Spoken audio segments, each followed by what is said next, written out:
I know you've probably seen this GIF before in some capacity, whether it was sent to you on Discord or you stumbled upon it on your Instagram or TikTok feed. It's renowned for having the background music be a Cardi remix and the top caption be death threats. But did you know it's from this little known anime called D4DJ? I didn't until 5 days ago, and don't get me started on this shit. Whenever I'm really happy, I spin around! Now, D4DJ is more than just a simple anime. It's a multimedia franchise with video games, manga, live performances, all that fun jazz. But who cares about that stuff? We only care about the anime here. If I had to sum up the plot of D4DJ into 7 words or less, I'd say cute anime girls mix music. It's cringe.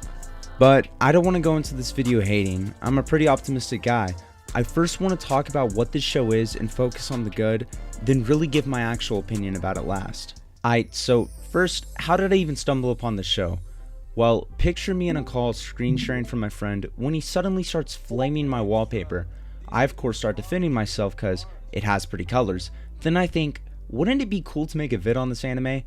Yeah, big mistake. I've never seen a girly anime before, besides maybe, I don't know, Elfen Lied. So I assumed I was in for a new experience I've never had before with an anime, and that I was. Firstly, the good of this anime.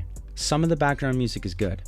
Now the bad. So the story is about this girl called Rinku Aimoto who transfers into the school and decides that she wants to have the best DJ group at her school. It's easier if I just explain the first episode. So Rinku Aimoto is this girl who's lived in Africa almost all her life and just has to be so incredibly quirky. She enters the wrong room on the first day, absolutely loves her food, and does this honestly gut-wrenching dance every time she's happy. I of course watch in dub as to not sugarcoat my take on this anime by watching it in a language I can't understand. It of course makes my experience worse, but a much truer experience at the same time. So Rinku's the new girl and has trouble making friends I guess, and sits down for lunch when she hears a song she really likes on the radio. She of course runs all the way up to the broadcast room to ask the girl broadcasting what the song is. She then runs back because she forgot about her food and doesn't want the monkeys to steal it. I'm being so deadass she says that. The next day, she apologizes for barging in, and we find out the girl she barged in on is Maho. And this is where one of my bigger complaints of watching in dub is. Maho's voice actor has a pretty strong accent, As long as you haven't been living under a rock or something, you'd see and hear them. which takes away from the immersion in the scenes. And this is because they decided to have the Japanese VA voice her character in English dub just because she knows a little English. I'm not trying to undermine her talent at all, but there's a reason Arnold Schwarzenegger didn't voice over the German dub of Terminator. But this is D4DJ, so it doesn't really matter. Maho's now friends with Aimoto and tells her how she's a DJ.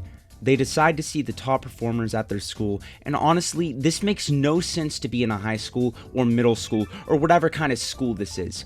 How are like 300 people showing up to a DJ performance when not even 20 people show up to my school basketball games? But yeah, this shit's ass. Wait, never mind, it's kinda heat, and I'm not even gonna lie to you, I fell asleep this scene after this. This is the first anime I've ever managed to fall asleep in the first episode to. Congrats D4DJ, congrats. After this, Maho decides that she's gonna join Aimoto in making a DJ group, which causes Aimoto to... roll the clip. I can bear this a bit, just as long as she's not doing this every episode. At the end of the episode, Maho plays a song and starts acting like Aimoto has superpowers. This girl's able to feel the beat with just her body? Okay, maybe this is a superpower. What does that even mean? And I'd be lying if I said the song playing in the scene isn't a banger. One of the few pretty good songs in the show.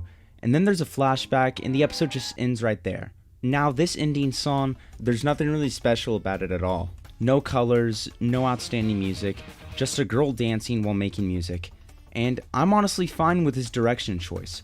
It's chill, it's unique, and it's honestly kind of vibe. Is she fucking T-posing? What a way to end an episode.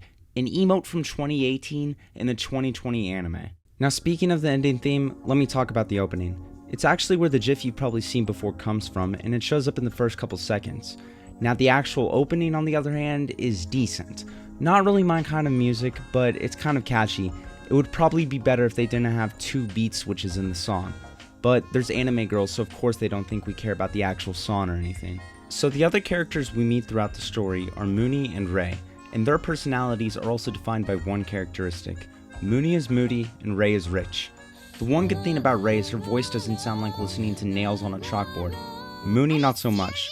Now, even though Mooney can be just as annoying as Ayamoto, there was a scene where she just completely embarrassed herself, and I was just flat out laughing at her. Congrats, D4DJ. Congrats. But other than this, I don't feel any real emotion through watching the scenes of this show, and that's because all the main cast writing just feels very flat. Besides maybe Maho in the first couple episodes, she falls off later though. One of the perks in watching in dub is that you go from them speaking fluent English to immediately singing Japanese. This was 10 times worse on the episode where they rap battled each other. But each time, Sari wouldn't verbalize. Bars. How's she gonna come back from this? I'm ready.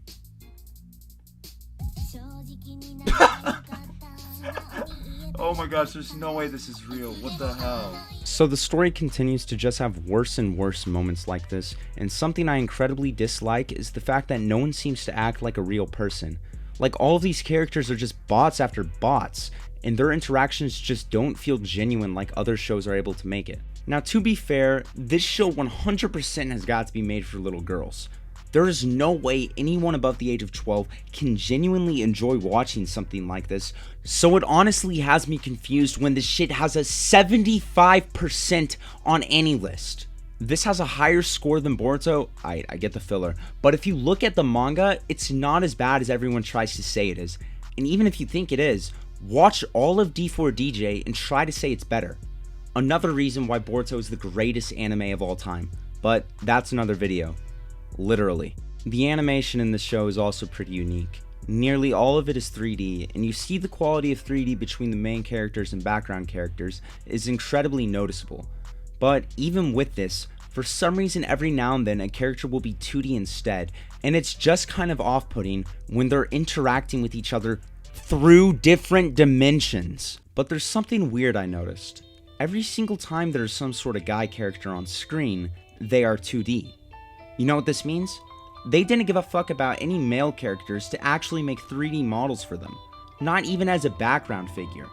But to be fair, Shawshank Redemption only has like 2 female characters in that movie, so I guess I shouldn't nitpick. But this isn't Shawshank, it's D4DJ, one of the worst animes I've ever seen. Now, were there any genuine moments that caught me off guard in the writing of this show? Yes. 1. Ayamoto gets called onto the stage by the #1 DJ team and is asked to perform. For some reason, I thought there would be actual decent writing and have them betray her to make her seem like an embarrassment and give up, but they just have her do whatever the hell this is. In the rest of the story, there's only one thing I actually kind of liked, and it was Maho's somewhat jealousy she feels towards Ayamoto getting recognized in this moment. But she gets over that in an episode, so it doesn't really impact anything. In the final episode, I'm fine they didn't just give the main group of girls the free win, because their song was pretty ass. And it also just doesn't feel earned. But after their loss, they have this friendship is magic bullshit ending, where the antagonists just perform as friends together, because why not? If you told me to watch this show again, I'd block you on every platform. If you told me to watch the other seasons, I'd tell you I'd rather watch Gakuen Handsome for the 3rd time. There's nothing special about this show besides it being ass. At least I now understand where this gift comes from, but now that I have a strong distaste for this anime, I don't want my trauma going off every time I open my computer. I will be changing my wallpaper. You know what? Most like comment decides it, but until then, this will have to do. Anyways, don't watch D4DJ, read Usogui, stay humble, and subscribe.